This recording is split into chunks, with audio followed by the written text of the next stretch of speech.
All right, so now we're going to click on these three dot menus next to the columns and see some of the options in there. So by default, the main one is custom cell styles. However, for the content ones, there are a couple other options in here that we'll go over. So the cell styles lets you go in and kind of change the look and feel of the column or row or cell that you're working on. So we could add in a solid fill color, for example. If we do that, then we want to choose a color. Maybe we want this one to be, a red cell right there. And if we wanted to increase the font size, we could go ahead and do that. So maybe we want to make this 28 to make it larger. And then we have the ability to also change the font color if we wanted to go ahead and do that. So we're kind of just throwing in some ugly looking changes here, but showing some of the options in here. We can make it bold, we can underline the text, we can italicize the text, and do some of the alignment. So if we want it to be center aligned horizontally, we can scroll up and see the preview to look like that. Vertical align center as well, or top, bottom, it doesn't really matter. And then we have the ability to change the borders too. So if we wanted to make there be a thick top border, let's do a bottom border.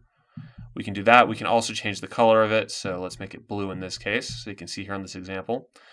And it looks like I made it white. We want to make it blue. So we got to drag this over here. So yeah, it's blue now instead of white. So we got a thick blue border right there. And we have the ability to wrap text. And then this next part right here is kind of important. This is how you want to apply these styles. So we may want to apply it to just a cell, to a column, to a row, or to an entire section.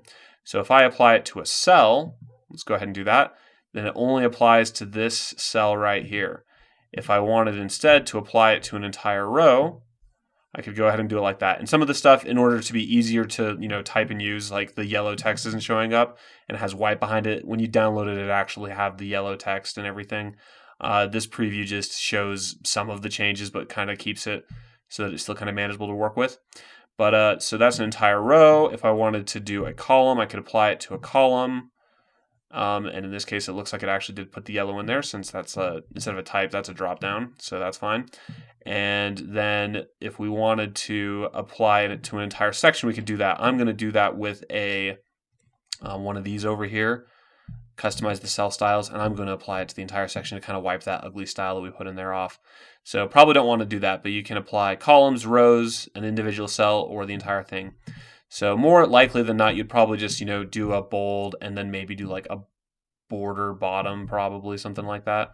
So let's go ahead and give it a black bottom, and we'll just apply that to the entire row. So you can see that right there. The one thing to note, though, with changing these styles is that if I insert a new column, the style is not going to be applied across into new territory here. So I'd have to come in here into my custom cell styles and click, and I'm going to change the border to be thin instead of thick, but I would apply it just to have to reapply it to the row, and then you can see right here that it's applied right here as well. So one thing to note with that. But yeah, that's the cell custom styles for the report template builder. So after that, we're going to walk through some of the other stuff in here.